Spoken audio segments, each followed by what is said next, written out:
So from today, we're going to start Selenium WebDriver.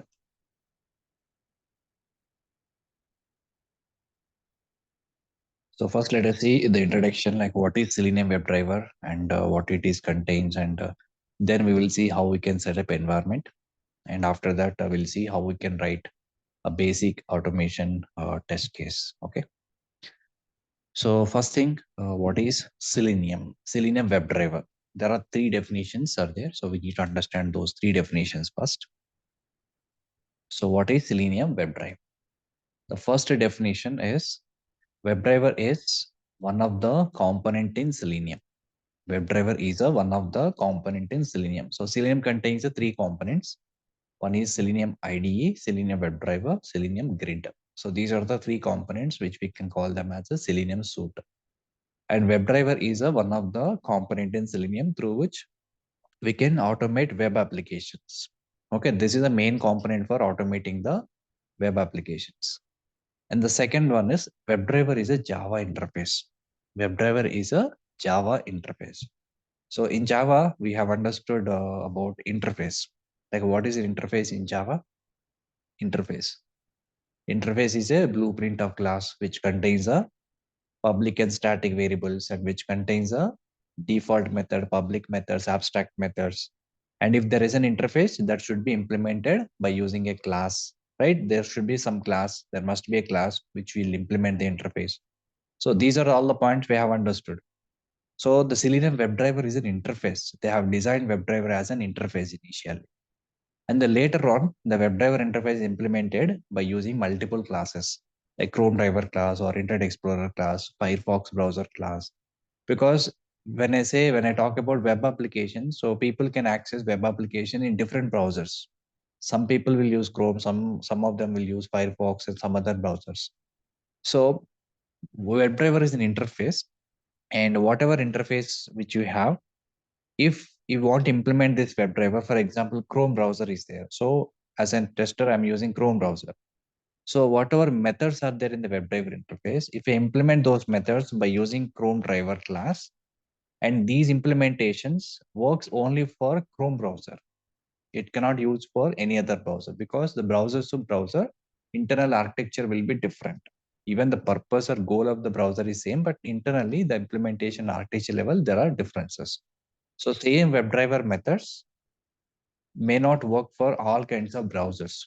So they have created different classes for each browser. For example, if it is a Chrome browser, they created something called Chrome driver class. And this class is implemented all the methods from WebDriver interface. And similarly, there is another class called Firefox driver class. And this class is implemented again same WebDriver interface according to Firefox browser architecture. So like this, how many browsers are in the market? Like this, there are Edge driver is also there, and etc. So how many browsers are there in market? There are n number of classes are implemented WebDriver interface. And again, WebDriver interface is not directly implemented by these classes, but in between there is another class called remote WebDriver class. Remote WebDriver class. So actually WebDriver interface is implemented directly by remote WebDriver class, and this remote WebDriver class implemented extends again into Chrome driver, Firefox, Edge. So these are the extended classes from remote WebDriver class. Okay, WebDriver is an interface and remote WebDriver is a class, and rest of them all classes, Chrome driver, Firefox, Edge driver. So these are all extended classes from remote WebDriver. So this is how exactly they have designed. WebDriver is a Java interface which contains some variables, some static method, public method, abstract methods, and so on.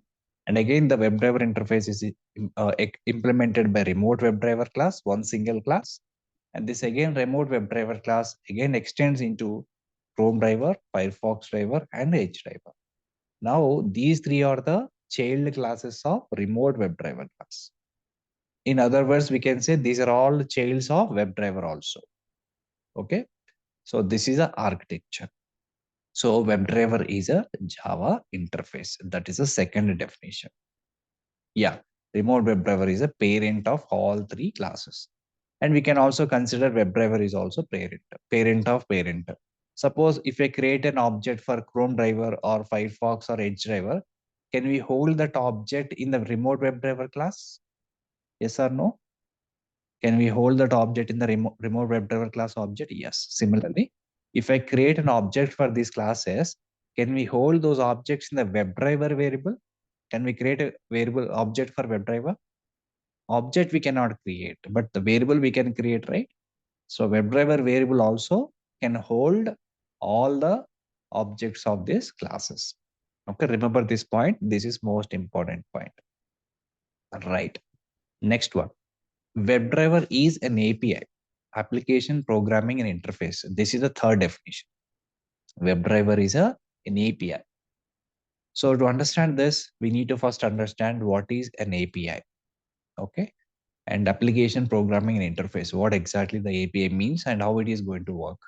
And then we will understand why WebDriver is an API. Okay. So let us try to understand what is an API. A simple definition I'll give you. Application programming is interface. And three words are there in this: application, programming, and interface. We need to divide these three terms and then we need to understand application, programming, in interface. Okay, these are three terms we need to understand. So let me explain what exactly it is. Just a moment. Yeah. So application, programming, interface. So normally, if you take any web application, there are three kinds of layers are there. Okay, one is called front end layer. Let's say this is our front end, and the second one is called application layer or business logic layer, and the third layer is DB layer or backend layer. Okay, front end, application server, or we can say web server or web layer, and database layer. So these are the three parts are there for if you take any web-based applications. Okay. So what is front-end application means? This is also called presentation layer because user will directly interact with the application through browser, right? We will always browse the web pages through browser only, all web applications. So through the URL. So what we will do here, we will send some URL, right? And we do some operations here, insertion, updation, deletion. So whatever thing you are doing on the browser level, that is all comes under user actions or user interactions. So normally what happens is the presentation layer is responsible for presenting the data to the user. So as a user, I can browse all the pages in the browser. I can see everything from the server, but I have not installed anything on my local system. I'm just browsing the pages. But actually from where those pages are coming from the database layer. Actual data is stored in the database. So this will hold the data. Okay. And between these two, there is another layer called business logic layer, or which is also called application layer, or we can say web server. Multiple names are there. And this is a mediatory between the presentation layer and the database layer. So what is the purpose of this layer is, and what this layer basically contains is a business logic. Actual programming will be there inside this. The programmers or developers, whatever the code they have developed, and the actual functional code, actual software will be installed in this particular layer. So what exactly happening is whenever you're sending some request, because whenever hit the URL or when you click on the submit button or when you're browsing the data, basically what happens is one request will go to the server. Okay, one request, user request will go to the server. And when I hit the server in the business logic, there are n number of APIs are there. APIs in the sense application programming interface. It's a kind of a program. We can simply say it's a kind of a program, a logic. Okay. And there are n number of APIs will be resides in this business logic. Okay. N number of APIs, so many APIs. And whenever you send some request, and again, there are different type of requests are there. We have something called get request. Okay, and then we have a put request, we have a delete request. So like this, we have a multiple type of request we will send, and it will hit to the particular API. So what type of request we are sending from here, corresponding API will be triggered. And what is an API? API is a small piece of code, which is a simple program. And this API interface will get the request. And whenever you send a request, particular API will be triggered.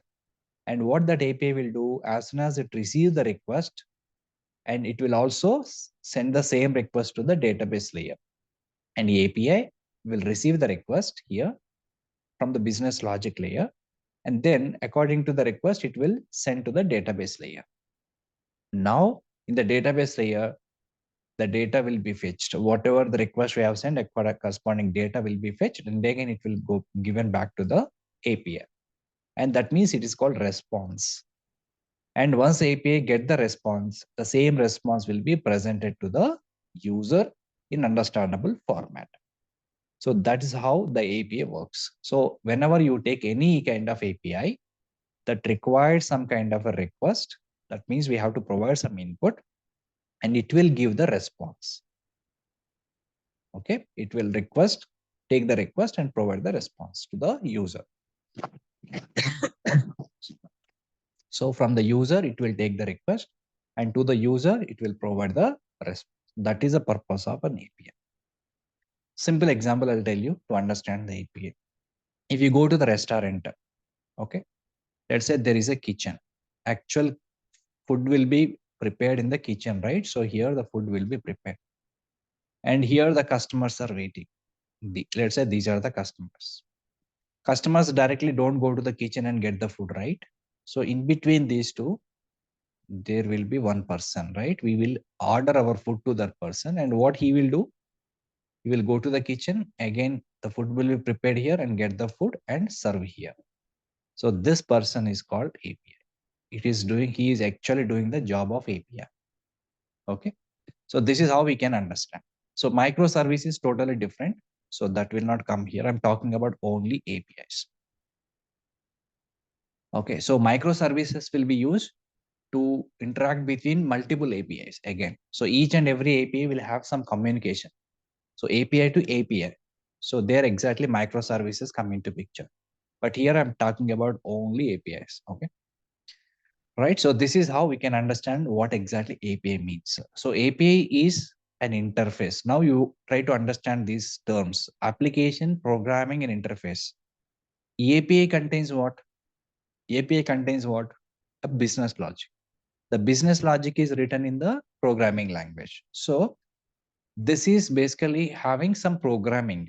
Application API contains some programming code. So it is a programming, and it is acting as an interface between our presentation layer and database layer. So it is an interface, and also it is assisting to the application, right? Why we have created an API? Because from the application, we are sending the request to the API, and API providing the response. So it is also acting as an to assisting the application actually. So this is an application. So API is a application because it is assisting to the application. So it is an application which contains a programming. So it is a programming, and also acting as an interface. So it is an interface. Combinedly, we can call it as a application, programming, and interface. This is how the name comes: application, programming, interface, API. So everybody's understood now what is an API. This is a very basic concept I have explained. And if you understand in detail, so I will share some of the videos, introduction videos of API. You can just watch them and try to understand. For now, this much is more than enough. Okay. So now we have understood what is an API, but we need to understand why WebDriver is an API. Why WebDriver is an API. So let's say when you do automation, like what are the main components which we have is browser. The first main component is what? Browser. Let's say this is my browser. Understand very carefully. So this is my browser. And WebDriver, where WebDriver will sit into picture. So WebDriver will be here. So all WebDriver methods will be here. and WebDriver will interact with the browser. Okay. So how this WebDriver methods we will invoke? Let's say WebDriver means what? Interface, which contains different type of methods. Again, these are all implemented by remote WebDriver class. Again, extended into multiple classes. Basically, what is a class? Contains so many methods. When you call those methods, it will perform certain tasks. So WebDriver contains so many number of methods. By calling these methods, we will try to automate the web application. So each method is having their own purpose.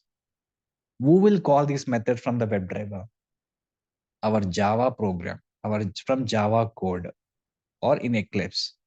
Whatever ID we are using, from that ID, Eclipse or IntelliJ. So whatever ID you are using from here, through Java, some Java programming or Python or whatever, through Java program, we are trying to invoking the WebDriver methods, or we are trying to call the WebDriver methods, and WebDriver methods will actually perform the task on the browser. Like it will open the URL automatically, and it will enter the some input in the input box. It will perform the click action on the OK button. So all kinds of actions on the browser will be done by using the WebDriver methods. WebDriver methods will do the job. Okay. And we will call these WebDriver methods is through Java program. Java is a client. We can observe the Java is a presentation. Okay. Java will call those methods, WebDriver methods, and WebDriver methods will perform the task on the browser. Okay. But again, how this WebDriver will interact with the browser. Internally, there are certain protocols are there. Okay. Previously, there is JSON protocol they are trying to use, but from Java, from Selenium 4 onwards, they have replaced this JSON protocol to W3C protocol. So this is a kind of a protocol or technology through which the WebDriver methods will talk to the browser. Okay, then execution will happen. So if you look at this WebDriver, it works between two layers. One is browser, other one is our Java code, which is a client actually. So what WebDriver method is doing, which is calling by Java. That means when I call this method, sometimes we can pass parameters, sometimes may not require any parameters. So basically, who is invoking this method is Java. And after receiving this method, after calling this method, what method is doing? It is performing action on the browser. That means it is an application programming an interface.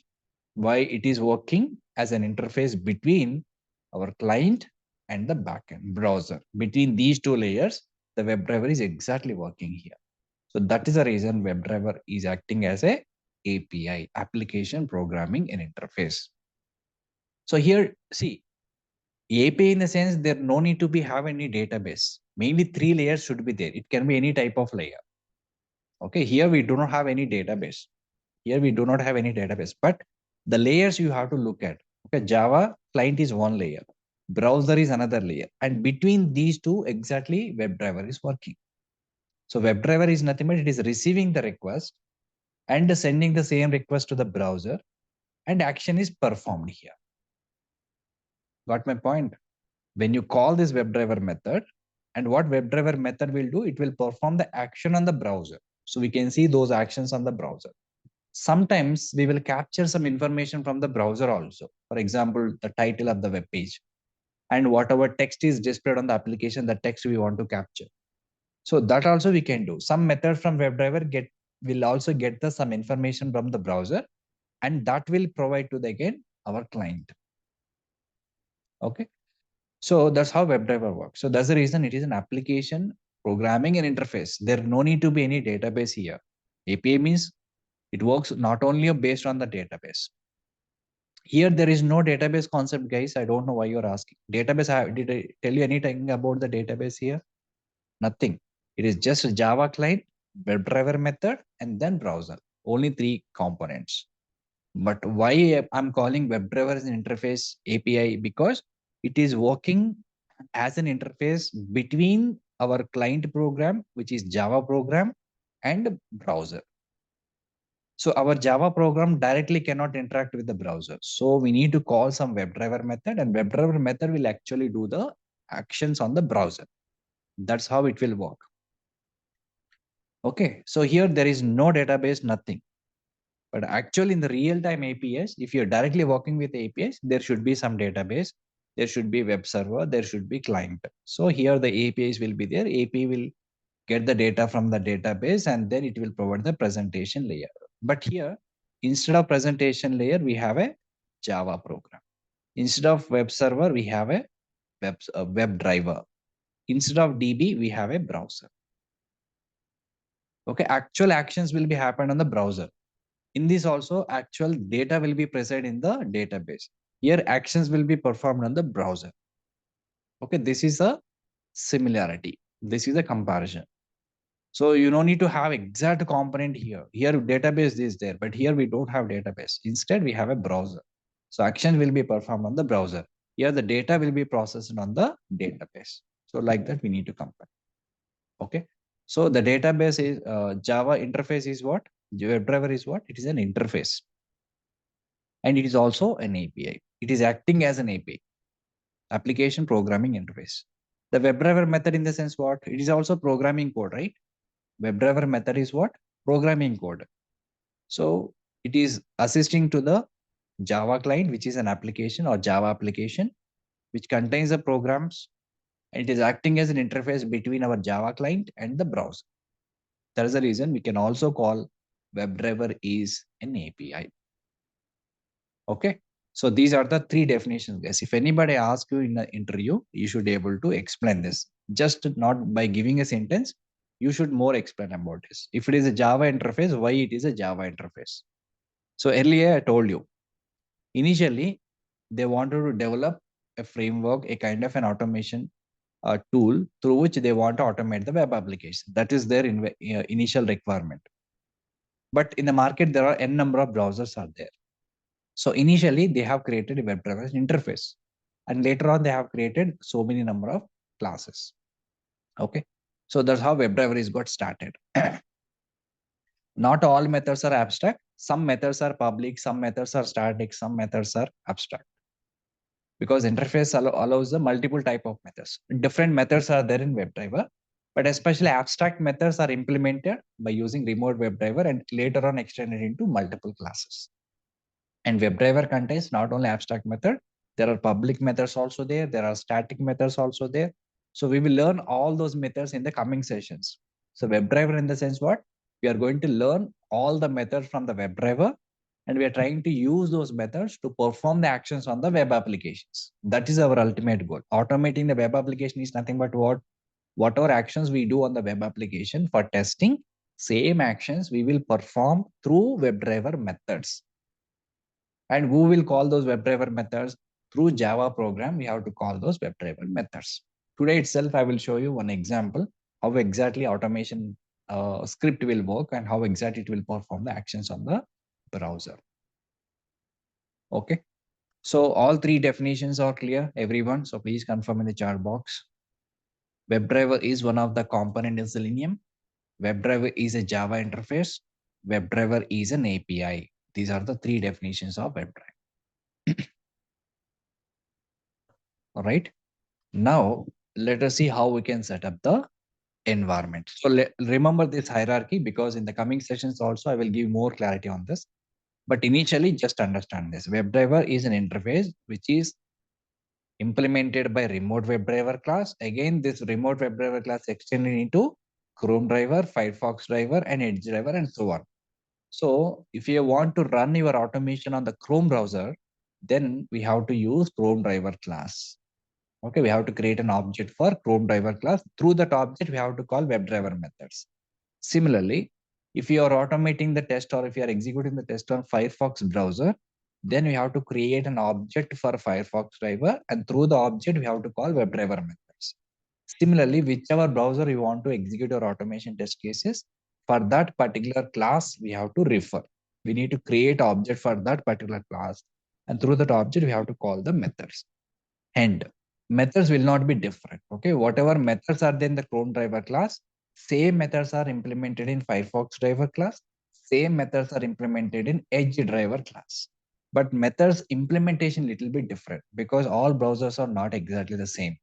Browser level, the architecture level will be different. So whatever method is got implemented, for example, there is a get method. Let us say there is a get method is there in WebDriver, and this method is implemented in Chrome driver class, in Firefox driver class, in Edge driver class. But internal implementation will be little bit different from one class to another class, but same methods are there. So if you remember methods from one class, you can use those methods for all other classes. All other classes also having the same methods, right? So just remember this point. Now come to the environment setup. How to set up the environment setup. WebDriver environment setup. So we can do two different ways of setup. Two different approaches are there. And first approach is we can directly download WebDriver component. WebDriver in the sense what, which contains a n number of classes, and all those classes are they have bundled with the jar files. So normally, if you want to share multiple files to someone else, how we will share? Let's say I have 1,000 files or 100 files are there. How we will share those files to somebody else? You don't send the files individually, right? You will zip the files. You will compress them and you will zip it, and then you will send one single zip file.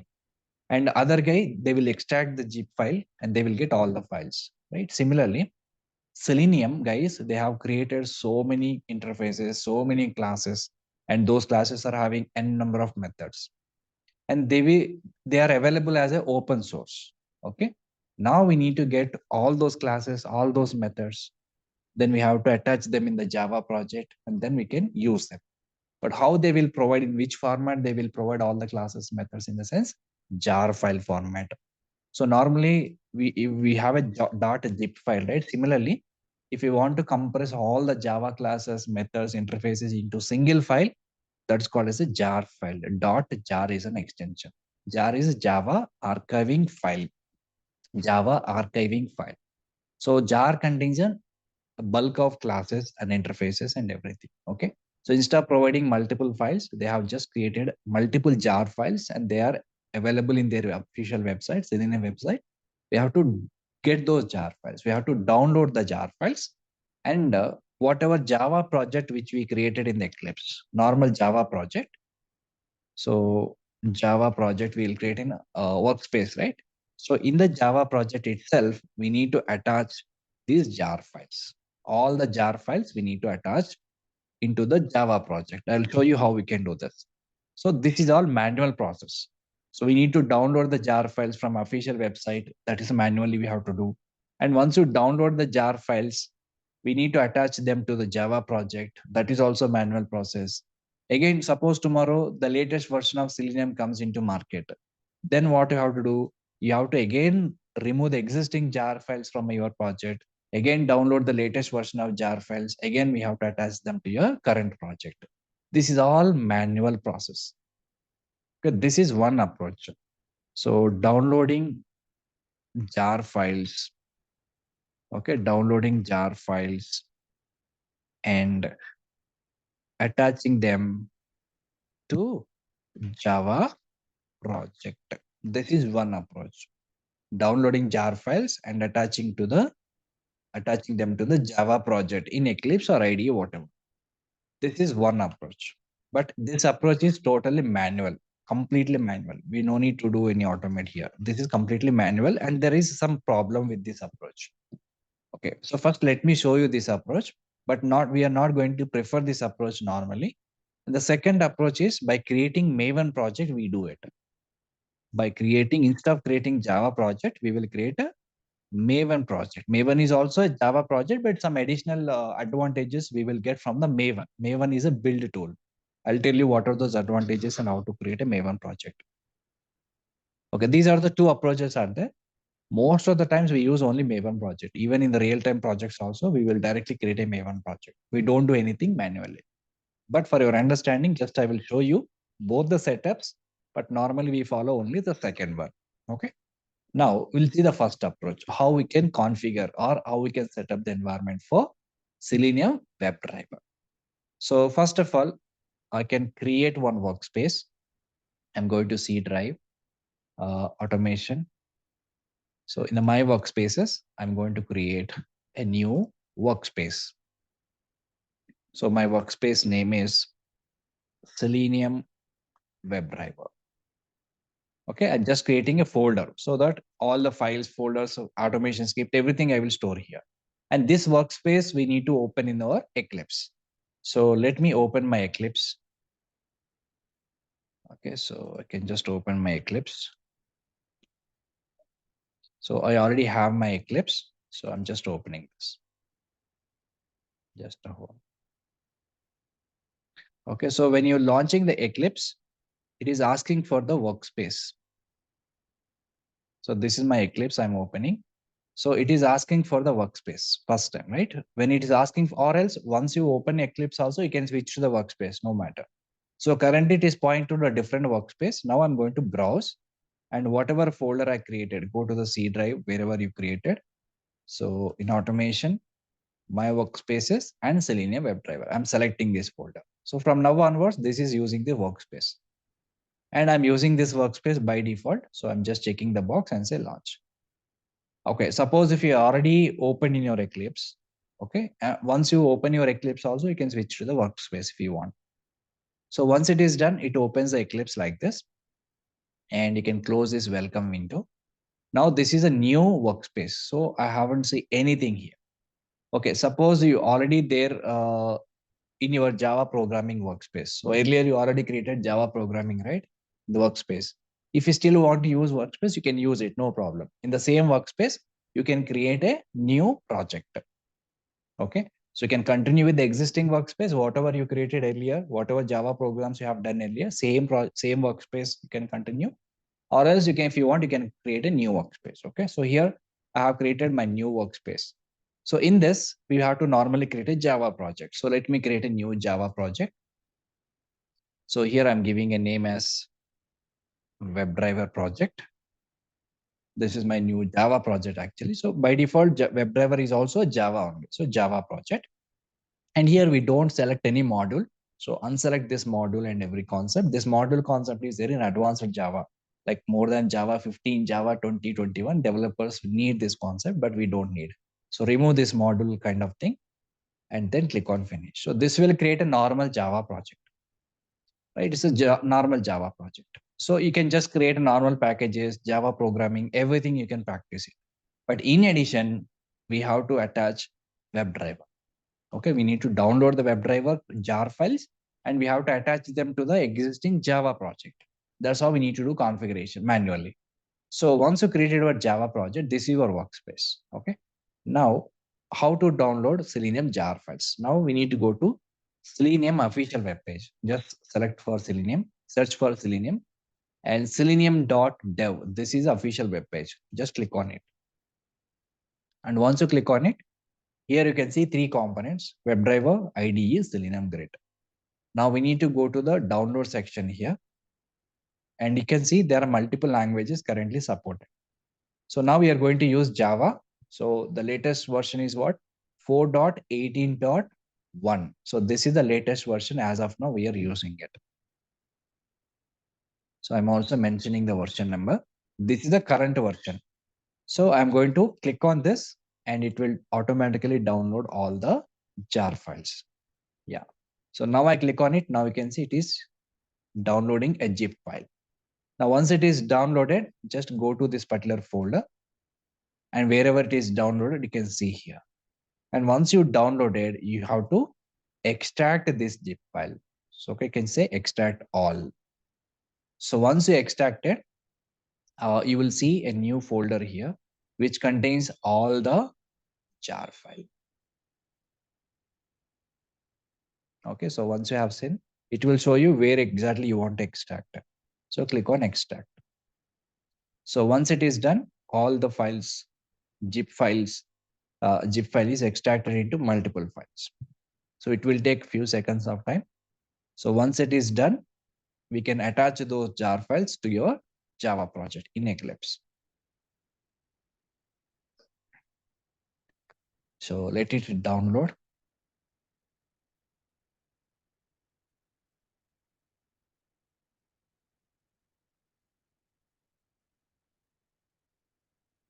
So what we have done in the first step, downloading jar files, attaching them into Java project. So in this approach, first we created new Java project, or else you can use existing Java project. Okay, earlier you already created Java project, right? In your Eclipse, you have created all the Java programs. So on the same project, you can still continue.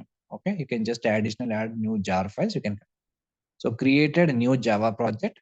Then what we have done, downloaded Selenium, or we can say WebDriver jar files, jars in the form of zip file and extracted. Okay. So now once we extracted this file, we need to attach them into the Java project. That's it. So it is things still it is extracting. So let it complete the process. And once it is completed the process, we need to add all the jar files to your current project, which you have created in your Eclipse. So that is a process. So let me maximize this font.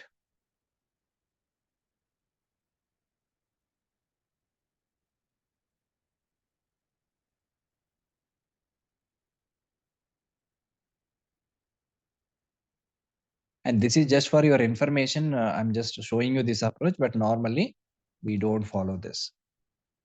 We always follow the Maven concept.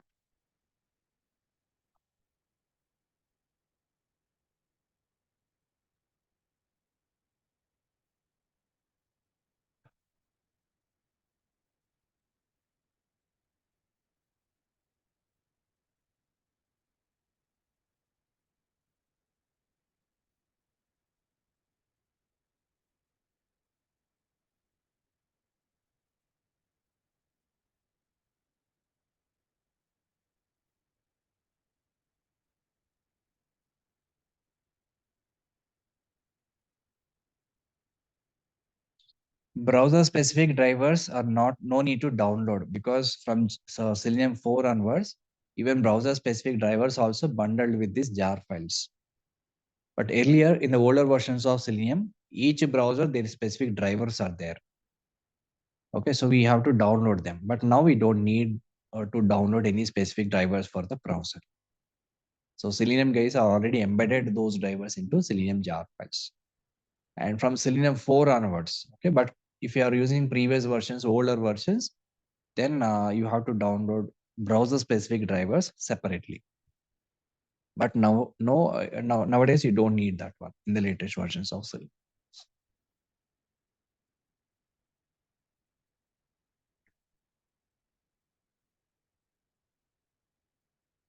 It is taking some time. Let me wait for a few seconds. And once you downloaded the jar files, next we need to attach jars to Java project. So these are the 3 steps. In the first approach, everything is manually we have to do. So the problem with this approach is, suppose tomorrow if the new version comes, now I want to incorporate that version. So what you have to do is, whatever jars you already attached to your current project, you have to delete all of them manually. Again, you have to download the latest jar files. Again, you have to do add. You need to add them to the project. So this is a tedious process. Everything we have to do manually. Even downloading is also we are doing manually, right? So as of now, I am downloading them. So this process is also I have done manually. So this is a problem. So instead of doing it, we will do Maven project normally. So if you want to know which browser it is supporting, you can just go to Selenium official website. So here they have provided which languages are currently supporting. And if you scroll down to this page, here you will see what are the different browsers it will support. You can just click on here. So these are the current browsers Selenium is supporting. It is not IDE. IDE is a totally different tool. Should not compare. Okay, Maven is not an IDE. Maven is a build tool. Okay, we'll see that in the coming sessions. But today I will give you some basic introduction about Maven. But you will see the Maven exact usage of Maven in the CI/CD concepts. But today I will just give you some basic introduction. What is the additional benefit you will get when you create a Maven project? Okay. So these are the browsers Selenium supported. So all the information is available in their official website. You don't need to worry. Firefox, Internet Explorer is supported till 10 because this is already deprecated by Microsoft. So currently there are no one is using Internet Explorer. So we can simply ignore this. Instead, they have introduced some other browser called Edge. So Microsoft, this is also from Microsoft. So instead of using Internet Explorer, we can prefer to use always Edge browser. So Firefox, Safari, Opera, Chrome, and Edge. So these are the browsers currently Selenium is supported. And operating systems also. Currently, these are the three operating systems: Windows, Mac, Linux are supported. And programming languages, again here mentioned here. These are the 5 programming languages are supported: C Sharp, Ruby, Python, JavaScript, and Java. Okay, all the information is available in website itself. And if people are using Selenium with Python, and then they have to download this one, Python. And if you're using Selenium with C Sharp, they will download this one. So we are currently using Selenium with Java, so we are going to download this one. Okay, this is the difference. Right, so let it complete.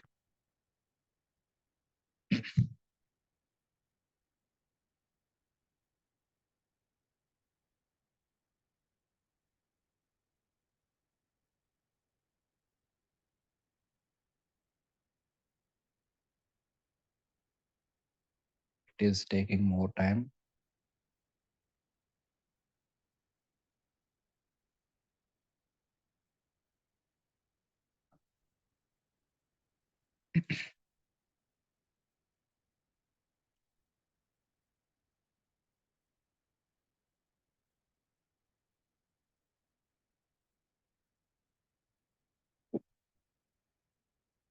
So meanwhile, if you want, you guys can try, but I don't prefer this approach. Otherwise, if you are having confusion, just let it be, leave it, no problem. I'm just for your understanding, I'm showing you this approach.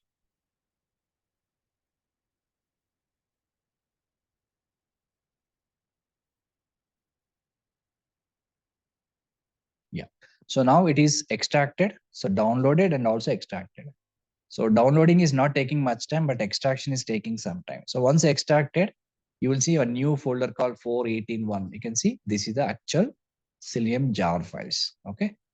So now what we have to do is we have to keep the folder here, or else you can keep it somewhere else. So what I can do is I can just copy this from here, and I will put somewhere in the C drive in automation somewhere. So here I will keep it. So you can keep anywhere. Okay. So I'm just keeping it here. C drive in automation, I have this Selenium Java. So now this is a step 1. So we have created a new Java project. We have downloaded WebDriver jars in the form of zip, and then we have extracted. So once you extracted, we need to attach those extracted files to your current Java project, whichever you created in your Eclipse. Now go to Eclipse, and this is the project which is got created. So how we can attach those jar file? You can simply do like this. You can say right click on the project, go to properties, and in the properties, we have something called Java build path. Go to Java build path. In the Java build path, you can see multiple sections. You need to go to library section because Selenium jar files are libraries. So go to library section. In this, by default, you can see some JRE is already configured under module path. We need to go to class path. Okay, we need to go to the class path. In the class path, you need to click on add external jars. There are 2 options are there: add jars, add external jars. So Selenium WebDrivers are basically external jars which we have downloaded. So we need to click on this add external jars. And now wherever you have these jar files, wherever you kept those jar files, you need to go to that location. So this is a folder which contains the jar files. So you need to select all the jar files. You can just press shift and down arrow key. It will select all the jar files and then open. Okay. Now you can see all the jar files are attached under class path. And one more time, select the class path and click on add external jars. And we have left this lib folder earlier. So we need to go to inside the lib also and select all the jars from the lib folder, then open it. Okay. So we have to attach each and every jar file from the folder which you have extracted. We should not miss even a single jar file. So once it is attached, then apply and close. That's it. So once you have done it, you can see referenced libraries. You can see one more section. Under the reference libraries, you can see all the jar files which are attached to your project. So from now onwards, this project becomes a WebDriver. So not only Java programs, we can additionally create automation scripts in this particular project. Okay. So this is a manual configuration. As a beginner, you can try this, but actually we don't follow this. The problem with this approach is, suppose you already configured this project with this particular version, like 4.18.1. So suppose tomorrow, let's say 4.18.2 comes in the market, or 5.0 comes in the market. You want to upgrade with the latest version. Then what you have to do now, you have to again go to this reference libraries, go to properties, libraries, Java build path libraries. You need to select all of them like this. Whatever jars earlier you have added, you need to select all of them, and then you have to remove them first. And once it is removed, then you can again download the latest jar files. You have to extract them. Then again, you need to attach to your current project. So this is a, again, manual process which you have to do. This is the problem with this approach. Okay. So that's the reason we don't follow this approach. Okay. Now we'll go to the second approach. And if you want to try, you can try just one try. Otherwise, you can leave it, ignore it, no problem. Okay. I'm just, for your understanding, I have shown you this approach, but this is not recommended. This is not recommended.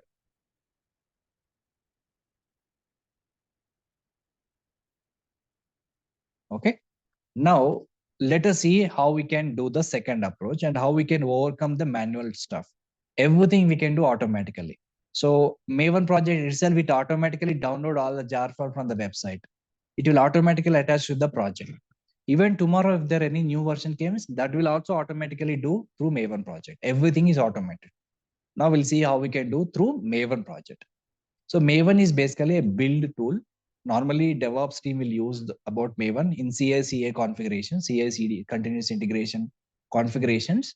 But Maven is also having more number of advantages.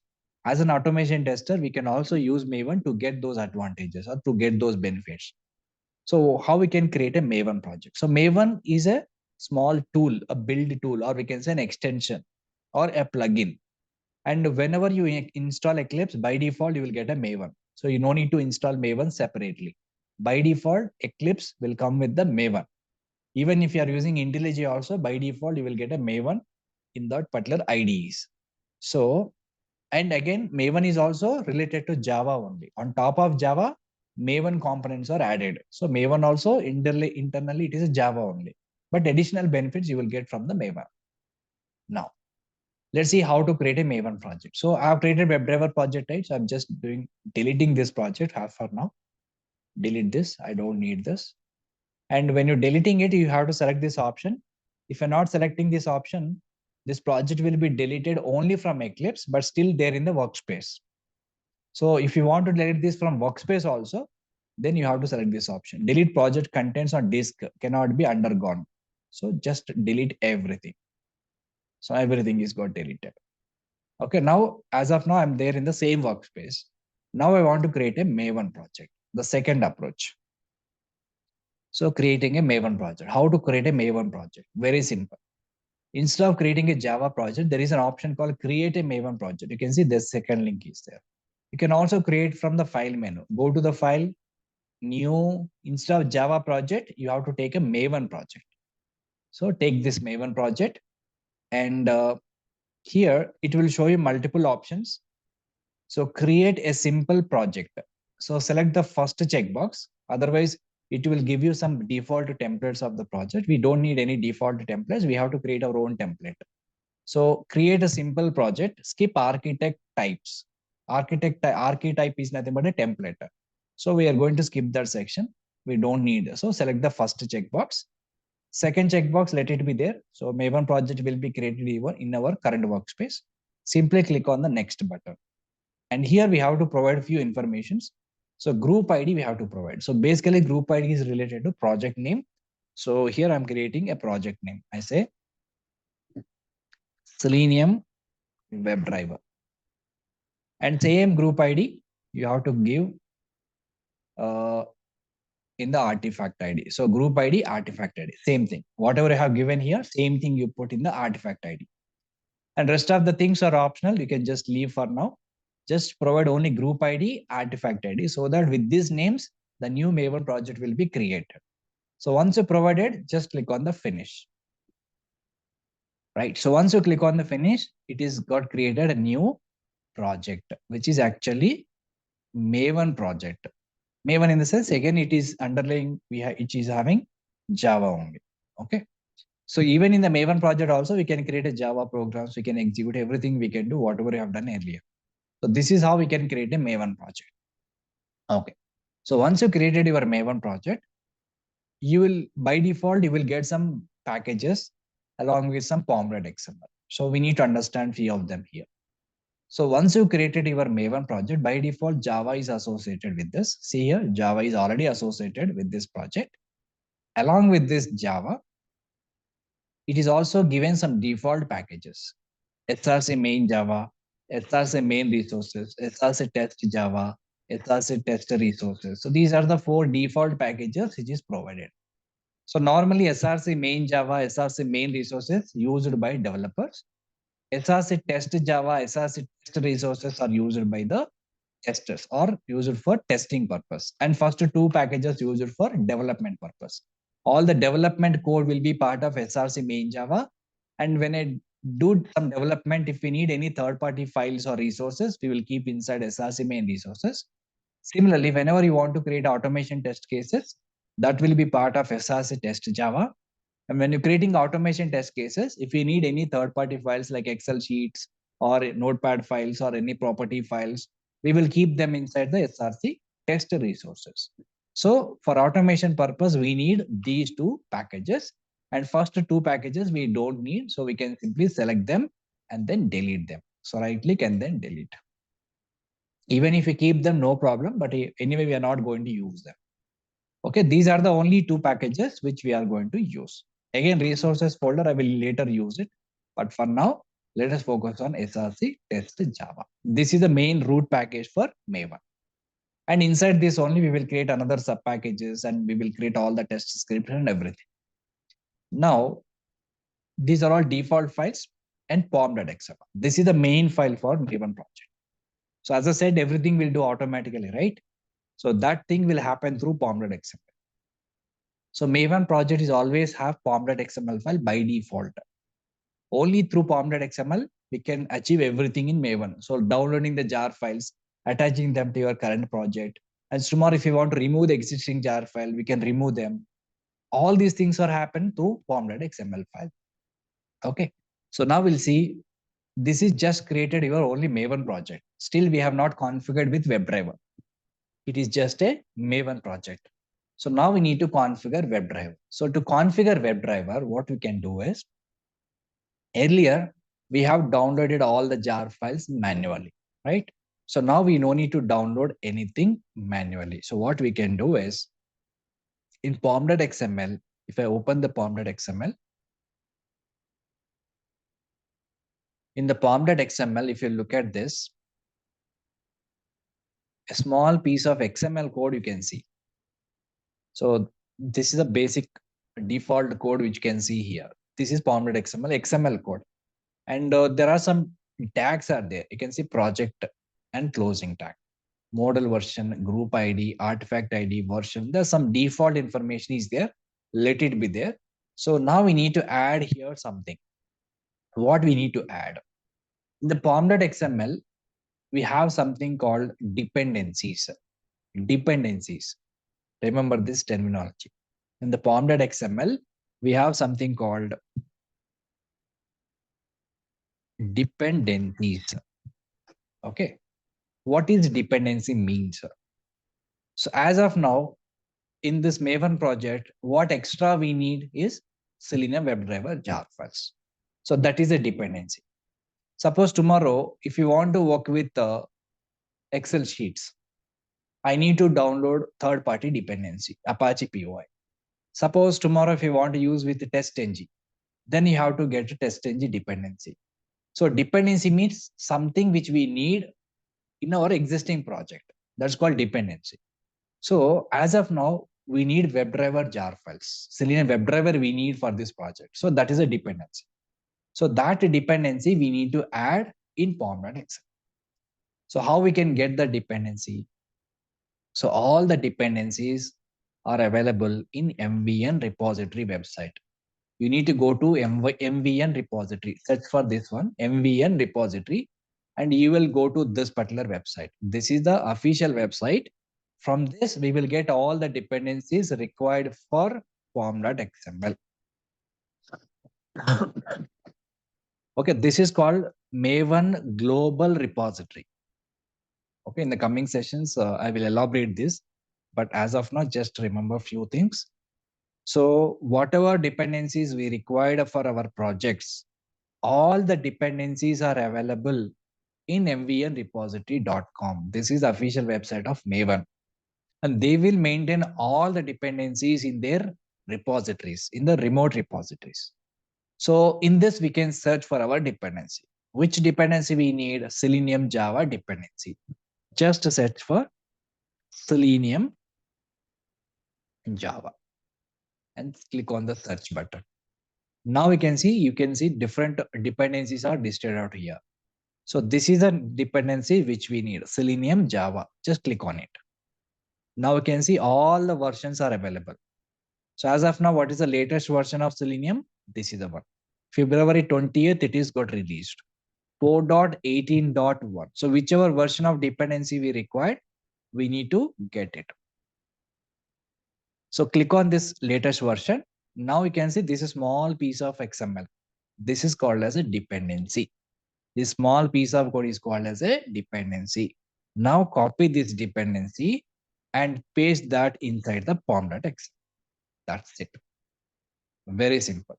Just get the dependency from there and add the dependency in the pom.xml. But before specifying this, you need to add one additional tag called dependencies. Opening tag and closing tag. And inside this opening and closing tag, you need to keep all the dependencies like this. In future, we will download so many dependencies. We will add so many dependencies. But as of now, we require only one dependency. That is Selenium Java dependency that we have added here. Okay, now you see the magic here. As soon as you added this dependency, once you save your pom.xml, what will happen is this pom.xml dependency will download all the jar files and attach them to your current project. Automatically happen. That's the magic. We no need to do anything. Just we have added one dependency. And whichever version we specified here, corresponding version jar files will be downloaded and attached them to your current project. Just observe. I'm saving this pom.xml or update it once. Okay. You can simply right click, go to Maven, just update project. Whenever you do some change in the pom.xml, try to update your project. How to update? Right click on the project, go to Maven, and then update project. So once it is done, and also at the time of updating, select this option, force update of snapshot or releases. Sometimes it will not properly download. Okay, in that case, you will face a problem. Then you select this option, force update, then click on OK. So when you do this, what will happen is it will start downloading all the jar files, Selenium WebDriver jar files, and also attach them to your project. Now just observe. You can see there is a new thing, something is added, Maven dependencies. If you expand this, see these are all Selenium jar files. You can see Selenium Dev Tools, Firefox, HTTP, IE, JSON. You can see these are all Selenium jar files. Okay, so this is how we can automatically create a Maven project and automatically download all the jar files. So this dependency will take care of everything. So once it is done, we are ready to go. So this is our project. So Maven project configured with the Selenium WebDriver. So through pom.xml, we can control everything from the project. And if you remove this pom.xml, the Maven project will not work. So the entire Maven project will work based on the pom.xml. So what we have done is we have just created a new Maven project. So what are the steps? Created a new Maven project in Eclipse. Sorry. Created a new Maven project in Eclipse. And then what we have done, we have added WebDriver dependency in pom.xml and then updated. That's it. So now all the jar files are automatically downloaded and our project is good to go. Okay. Yes. In the dependencies, everything, whatever we required for the Maven dependency, everything is got added. Everything is part of the jar files. Okay. So now we are ready to go. So this is the project which we are going to use for our automation. Okay. You also, everyone should also follow Maven project, second approach. Don't go with the first approach. Okay. And suppose tomorrow some new version came into market, then how we can do it? How we can upgrade your project? Very easy. Just go to pom.xml and change the version. That's it. So tomorrow, let's say 4.19 came or 4.20 came. So just change the version number. Then again, one more time, update the project. Go to Maven and just update the project. So then what will happen? The old jars will automatically removed by Maven. Whatever the dependencies we already added, it will automatically removed by Maven. And whichever the newer version we specify here, it will get download all the latest jar files and automatically attach it with the project.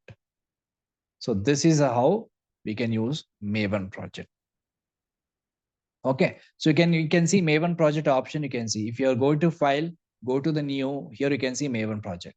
If you are not visible here, you can go to other. Sometimes it is not visible here.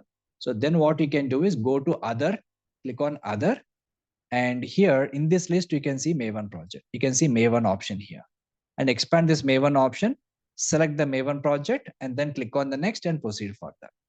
Okay, sometimes if you are not able to see the beginning, you can do like this. You can go to others and then you can find the Maven. I'm going to show you multiple times. Go to Maven and then go to other and go to Maven and then select Maven project and next to proceed further. And if you face any issues, I will check later. But this is the process of creating a Maven project, update pom.xml and get all the jar files. So everybody is clear so far? These are the two approaches which you have. And the second approach is always recommended.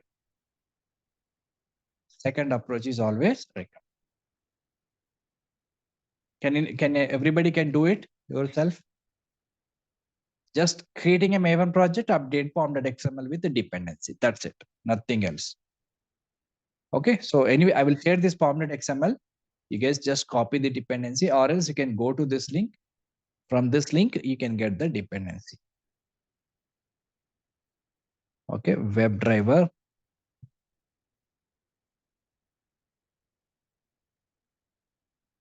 So WebDriver dependency link. So you can open this link and copy the dependency and attach them into the pom.xml. Okay, so everybody is clear. Please confirm in the chat box, everyone.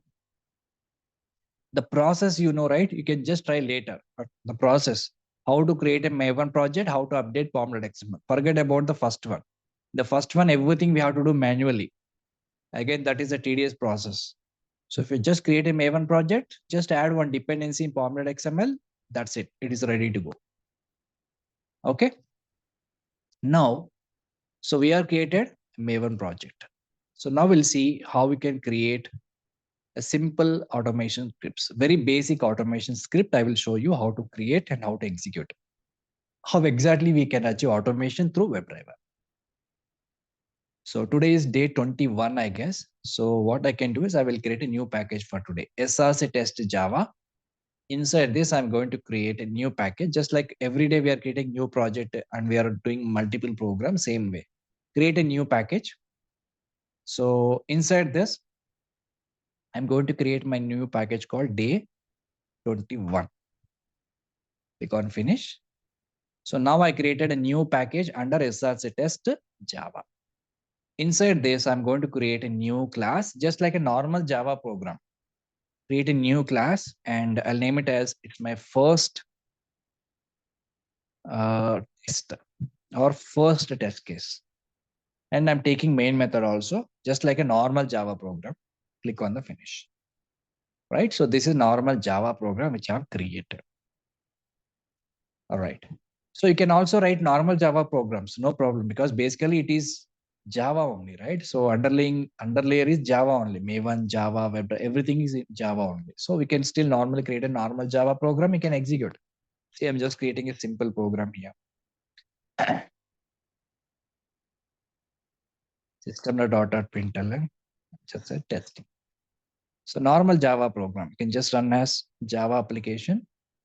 It will execute. Okay, simply Java is executed. So you can simply write a Java program like this. You can also create Java programs, no problem. Yeah, now we are going to write an automation script in this. So before writing any automation script, we have to know the test case. So what are the steps we have to automate? Manual steps. So if you know the manual step, exactly we can convert it into automation format. Okay. So here I'm taking one test case. So let me take one test case here. So this is my test case.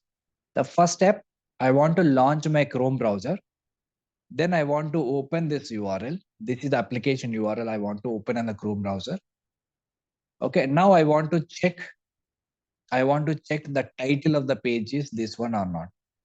Title of the page. And after verifying the title, I will close my browser. These are the 4 steps, just 4 steps. I'll open the Chrome browser and open this URL. Then check the title of the page is your store or not, and then close the browser. So every test case should have some validation point. So what is a validation point in this test case? Third step. Third step is a validation point. Okay. Now let us see how we can automate this test case. Very basic, very simple test case. And we will see how we can use WebDriver methods. What are the methods are there? How can we access? Okay, we'll see automation. Now, step number 1 is what? Launching the browser. Step number 1, launching the browser. So how to launch the browser? So whatever step you want to automate, everything we have to use WebDriver methods. In the beginning, I told you, right? WebDriver is an interface which is implemented by many classes. So if you want to access those methods, what we have to do now? First, we have to create an object for the particular class. And which browser we are going to use it here is Chrome browser. So we have to first create a Chrome driver class object. That's a step number 1. Only through that object we can access required methods. So which class we have to use? Chrome driver class. Chrome driver and driver equal to new Chrome driver. This is the first step. Okay. So we need to import because these are all external classes. We have to import required packages. So place the cursor, it will show you import package. And if you're not getting these import packages properly, what does that mean? You have not added the dependency properly. And if you're not having jar files, then you will not see these suggested options. So I'm importing Chrome driver class from this particular package, org.openqr.selenium.chrome.chrome driver. Okay, now this is how we need to first create an object. Why we created an object for Chrome driver class? Because we want to launch the browser, which is Chrome browser. Okay, so as soon as you created an object, what will happen is this Chrome driver class is having one constructor, default constructor. And that constructor will automatically launch your Chrome. So how they have implemented the backend stuff, we don't need. Okay, we don't need to know how exactly they have implemented the backend side.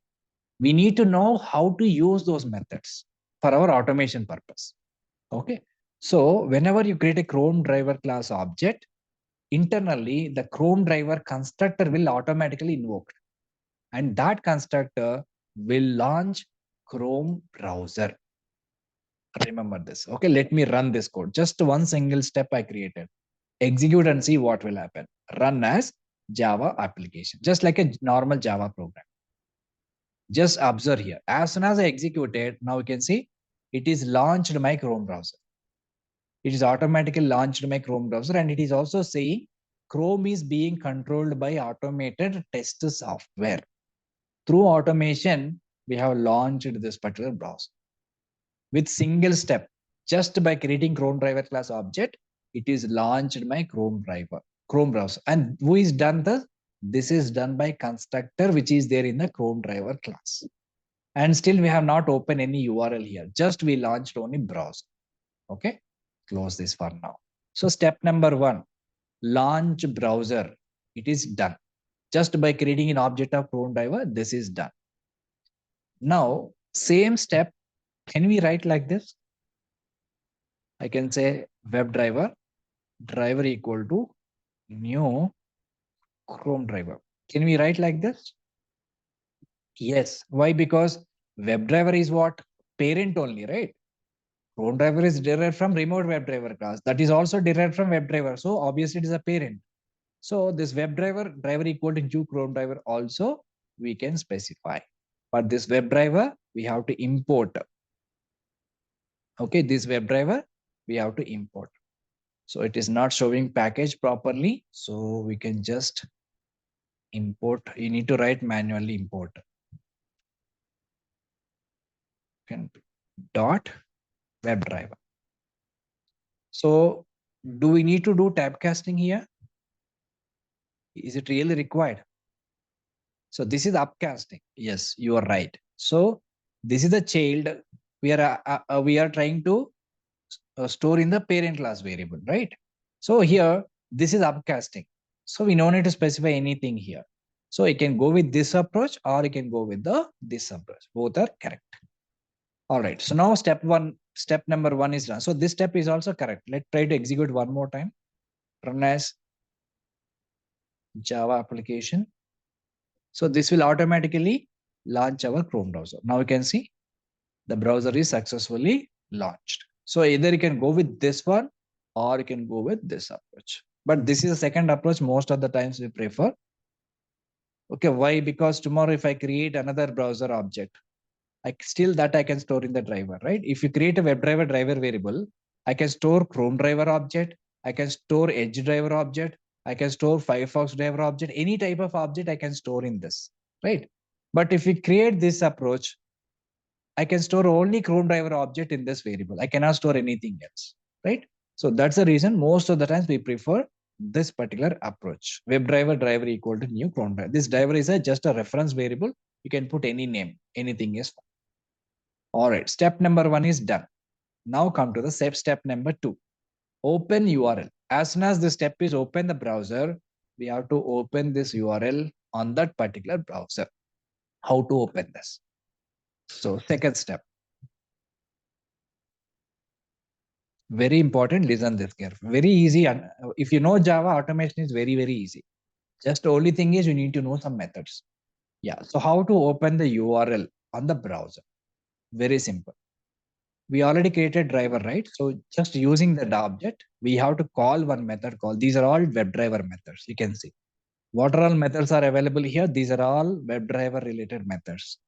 So by using these methods, we can perform various types of operations or actions on the web page. Now here we have a method called get.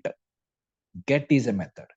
So this get method will take a parameter, string type of parameter, which is basically called URL of the application that you have to pass.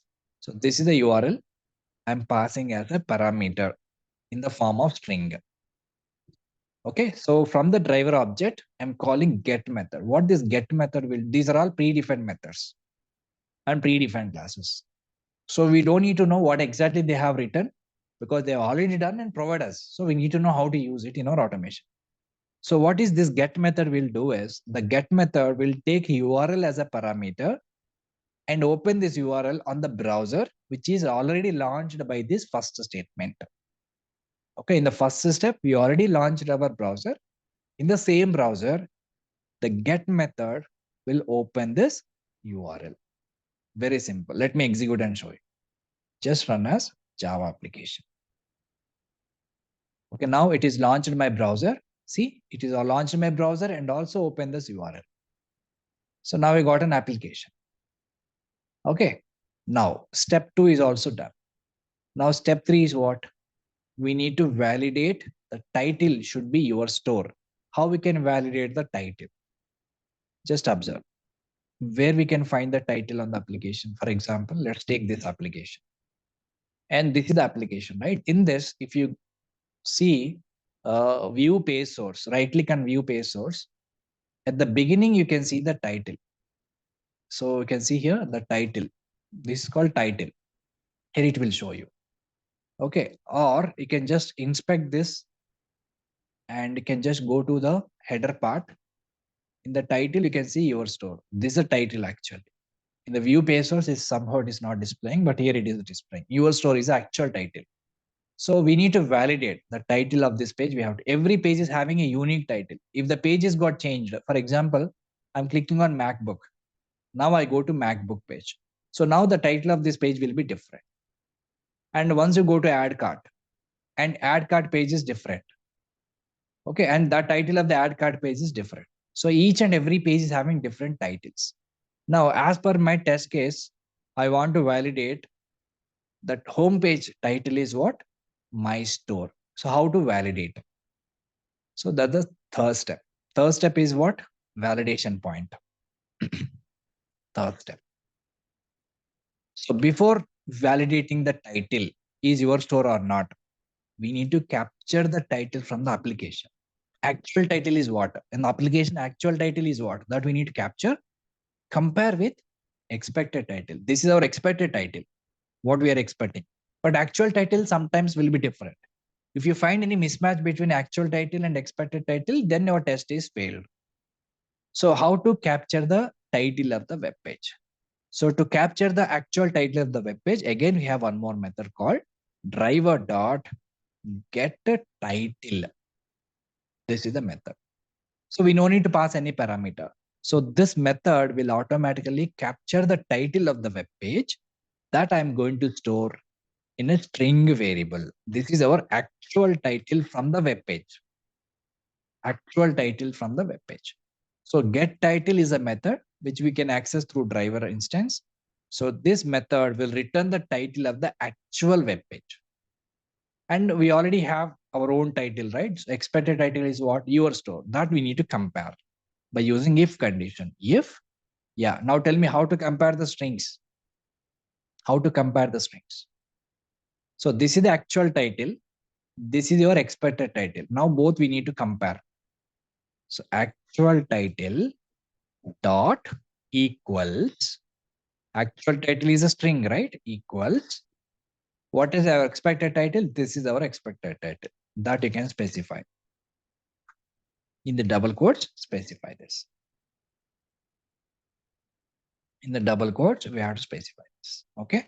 And actual title dot equals this one. And what this will return if both are equal? Both are equal, returns true. If both are not equal, returns false. If both are equals, returns true, then condition becomes false. Condition becomes true.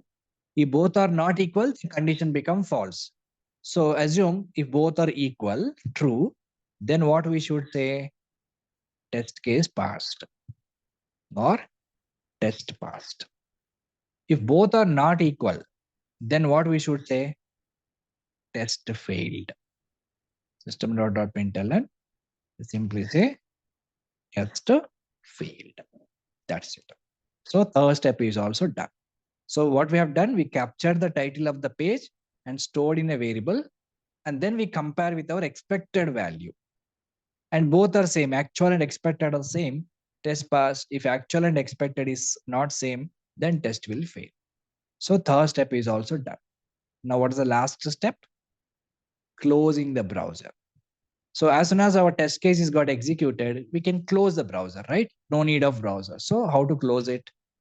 We have two approaches. Either we can call close method or quit method. First approach is what? Driver dot close. This is one approach. And there is another method called driver dot quit. Either you can use this. Close or quit. Anything is fine. Okay, so you can close the browser by using close and quit. But there are some differences in the coming session. I will tell you. But for now, you can use this, driver.close. So whatever manual steps we have created earlier, same steps we have converted into automation form. So this is called automation test script. Okay. Now let us try to execute and see. It will go very faster. Run as Java application. You can see browser is launched. It's going very faster. So what I will do is just to show you, I will put some wait statement. Okay, because you can see everything step by step. So what I can do is as soon as, okay, so here before closing, I will, or else I can just comment this statement so that you can see this. So I'm not closing the browser. So it is launching my browser. Now open the URL and validate the title also. You can see test passed. And you can close this manually now. Instead of closing manually, I'm using this option, driver.close. So when you execute this, it will automatically launch everything and execution will happen and test is passed. So it will go very, very faster because it's small test case, right? But if you have n number of steps, you need to navigate between multiple pages, then it will take time so that we can see each and every action on the browser. But it is very faster. So this is how we can simply automate the test case. Very, very simple. Only thing is you have to know what are all methods we have to use, in which place we have to use. If you know this, you can easily write automation test cases. It's very, very basic and very simple test case. Okay, so we launch the browser by creating an object and open the URL by using get method and capture the title of the page by using get title method and then compare with the actual title. If both are equal, test pass, both are not equal, test fail. That's it. Okay, and finally, we are closing the browser. So this is how we can simply automate the test case. And the most important thing is how to interact with the different type of elements. So in the web page, not only title, right? There are n number of things we need to verify. Suppose if you take any page like this, there are n number of things are there in the web page. We have input boxes, okay, and we have links, we have images, we have checkboxes, many things are there. So how we can automate all those elements, how we can interact with those elements.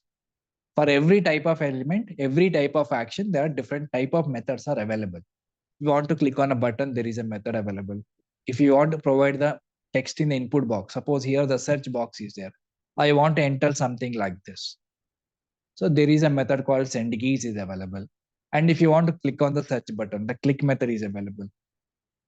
Okay, so for every type of element, so whatever you can see on the web page, we call it as an element, web element. So image is a one web element.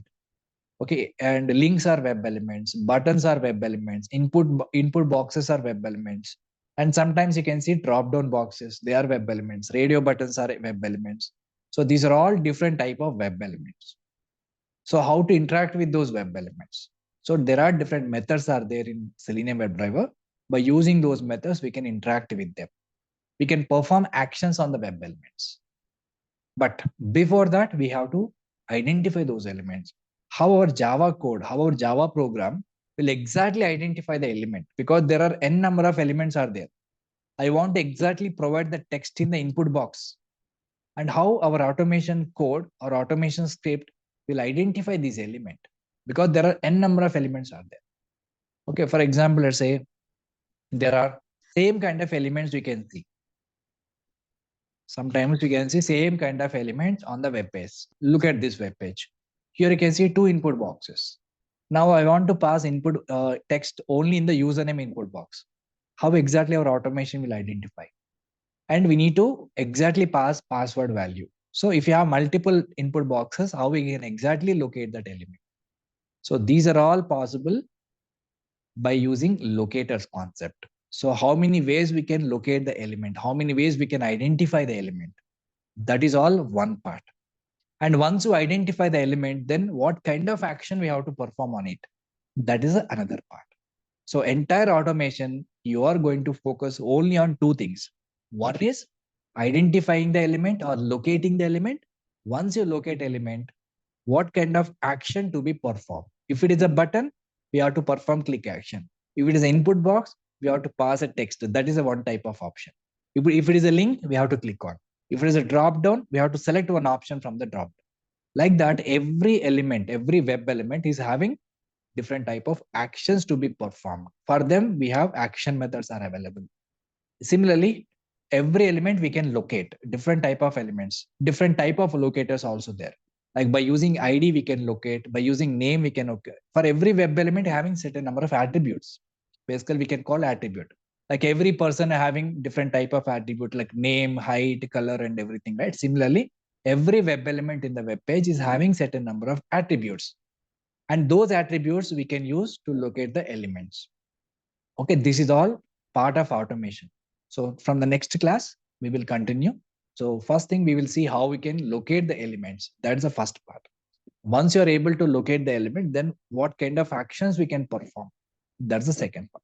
So these two parts we will learn in the next sessions. It is very huge concept, takes around 10 to 15 sessions, because we are going to deal with a different type of element, different type of actions we will perform, and different type of test cases we are going to automate. So slowly you will learn step by step, and then slowly after a few days, after 10 sessions or 15 sessions, I will try to incorporate test ng features also, so that we can generate the reports.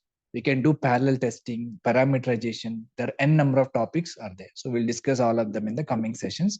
For today, what you have to do is try to set up the environment, create a new project, Maven project, and whatever Eclipse you are using currently, just follow with that. And whatever Java project you already created so far, right?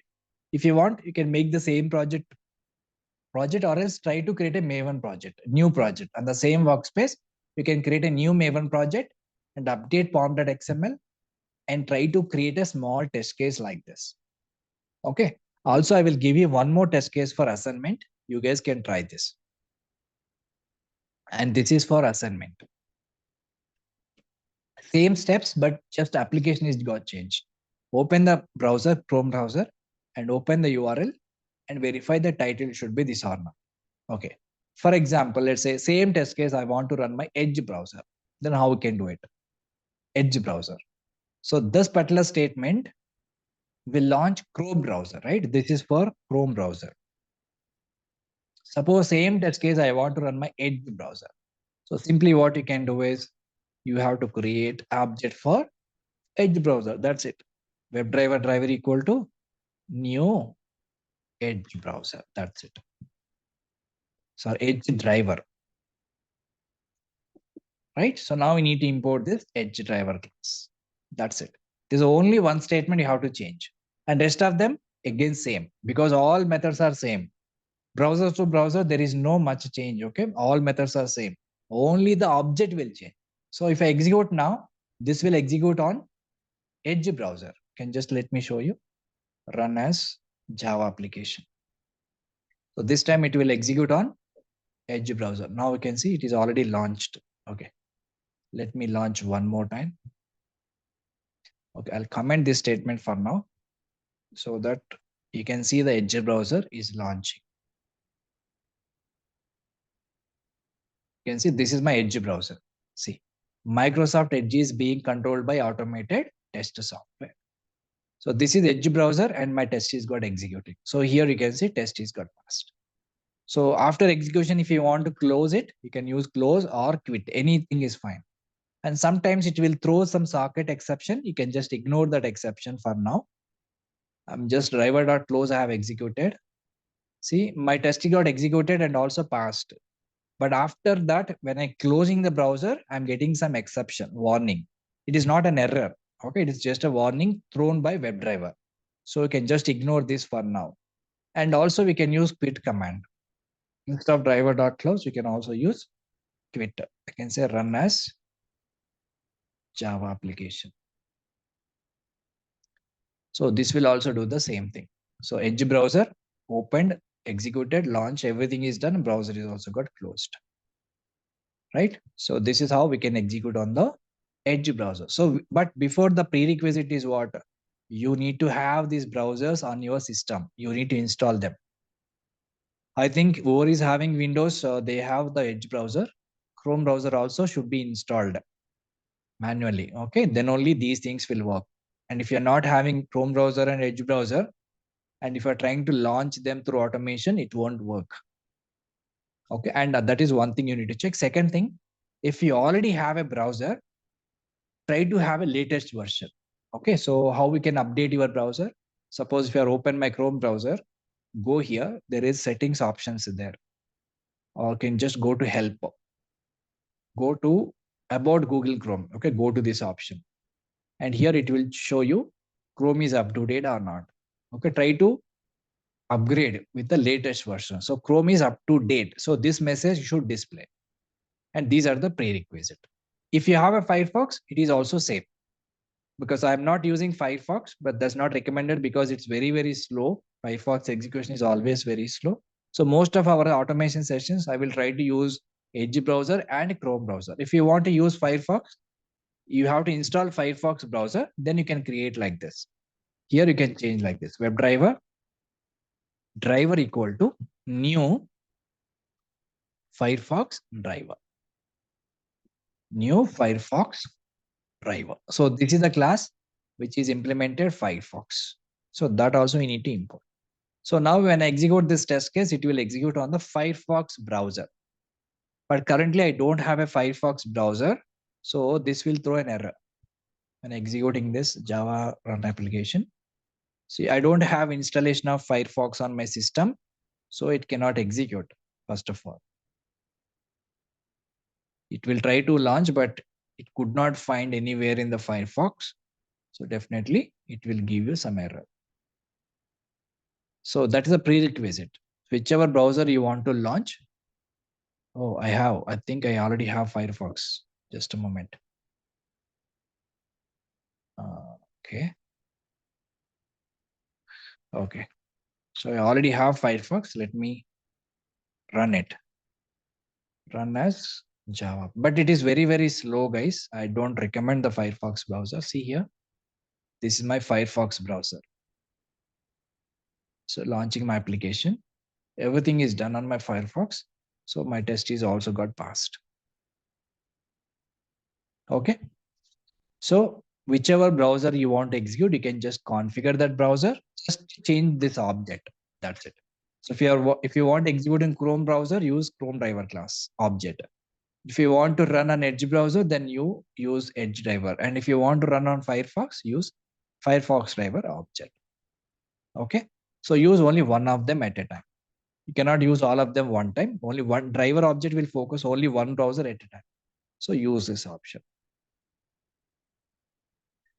Okay. No. If your browser is not installed on your system, this won't work. Okay. That is a prerequisite I'm saying. If you want to work with the Chrome browser in automation, you should install Chrome browser on your system. Chrome browser should be there. Similarly, Edge browser should be there, and Firefox browser should be there. If you have these browsers installed on your system, then only your automation will run. Otherwise, it will not run. Page inspection, locating the elements, everything I will discuss in the next class. Okay, that's the reason I'm stopping here for today.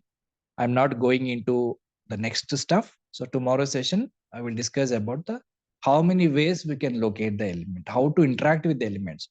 Before clicking on OK button, first we need to locate that element. We need to identify this OK button. Before passing the text in input box, we have to identify the input box. So before performing any action on the element, identification is most important.